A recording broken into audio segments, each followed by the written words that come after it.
I'm Jess, and welcome to my workshop. Today we're going to be making dice. I got into making dice a couple of months ago when I met this really cool dice maker. She makes her own dice with these little like lotus blossoms on the inside. I did a whole interview with her. It was fascinating, and she taught me so much about making my own dice, what I'd need, where to go to get resources and stuff, and so I just had to try it on my own. Making dice is fairly simple to begin with, but it can be very finicky. So when I first started, I made a lot of mistakes. I mean, I'm still making mistakes. I'm still learning. I'm by no means an expert, so if you like this video and want to learn more about making dice, definitely do your homework. You know, learn from videos, look up guides.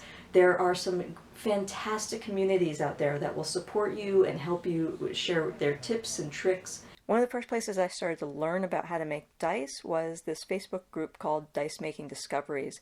They are really great and they've got some amazing guides, so if you're looking to start, I would definitely say check them out. So one of the first things you're going to need to make dice is dice molds. I got these ones from a store on Etsy called Warpy Dice. They are fantastic and they're super helpful, so if you have any trouble with the molds or the shipping or anything, you just reach out to them and they'll get right back to you. They're awesome. Once you have your dice mold, you're going to want some resin or epoxy. I use EasyCast. It's, like it says on the box, pretty easy to use and fairly consistent in its results. I don't get a lot of bubbles in my dice when I pour them, thankfully. You can get this online pretty cheap. I get mine on Amazon very easily. I'll actually put links to all of my supplies in the description below, so that if you want to try out the stuff that I've been using, make it nice and simple. So when you're working with resin, you want to be very specific about the amounts that you're using. A large mixing glass isn't going to help so much, so I like to use these little medicine style cups I found online. They have very small amounts marked, and they're disposable, so it's easy to just toss them once you're done. Then you're going to want something to mix your resin with. I started out with these plastic spoons, and they're very good. I like them. Then I moved on to wooden dowels, and I don't think these work quite as well. I've been noticing more and more bubbles when I use these, so I have to be careful when mixing. I think if I was going to, I'm going to go back to the spoons. Always make sure to be safe while working with this stuff, so you're going to want to put on gloves and some sort of mask. Make sure, you know, if you can, open your windows. There are fumes that can come off of this stuff that can hurt you, so just be careful and be safe. Then you're going to want something to mix into your resin and make it pretty, right? So you can get dyes or glitter. I've even got like flowers to add in. Anything that's nice and light and that will float in the resin is great. Anything that's a little bit heavier, like buttons or like fabric or stuff, is going to be a little bit tougher because it's going to want to sink to the bottom of the die and make it a little less balanced. So if you're going to work with that kind of stuff, you're going to have to practice with pouring a resin only part way, letting it set a little, and then trying to float stuff into that thicker resin before finishing off the die. Okay, I think that's most of it, so let's start making dice!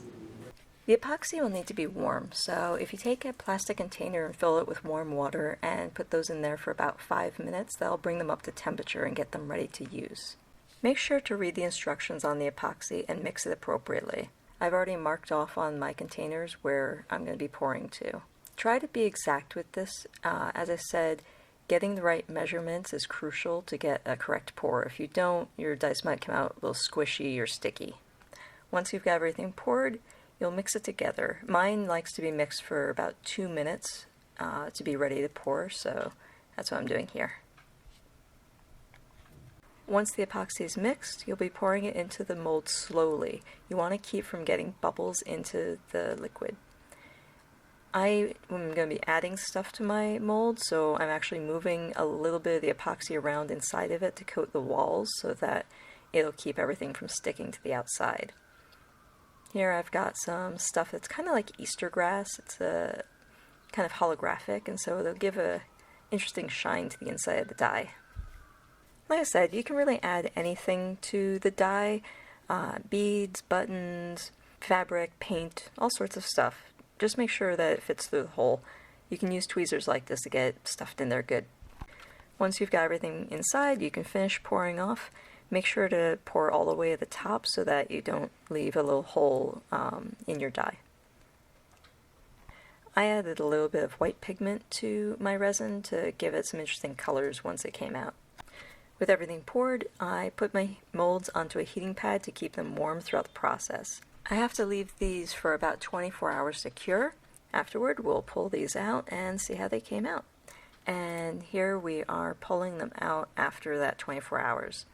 They're still a little bit soft. It might have been the mix that I had done, but usually they'll come out pretty hard. This one actually had some issues. There were some bubbles apparently in the mold, so it didn't come out perfectly, unfortunately. This one came out much better. I'm definitely going to be keeping this one. The things at the top are just leftover, and so you can cut those off with an X-Acto knife or a Dremel. Here they are with the edges cut off. Like I said, the D6 is pretty messed up, so I'm probably not going to be using this for any games. But the D20 came out really nice. I like this one. It's probably the best pour I've ever done. Yay, super proud. So that's how I make dice. Like I said, I'm not an expert at this, but I was able to pick it up fairly quickly. You don't need a ton of stuff to start, but as you go, it can get a little expensive, so make sure that you're really comfortable with what you're doing at first before you start investing in all the pressure pots and fancy equipment and tons of dice molds. It can get to be an expensive hobby, but it's very rewarding once you really get into it. I hope this video was inspirational, and if you guys do start making dice, I definitely want to see them, so share them online. Let me see them on Twitter and Instagram. I'm so excited to see what you guys make. Thanks for watching, and I'll see you next game!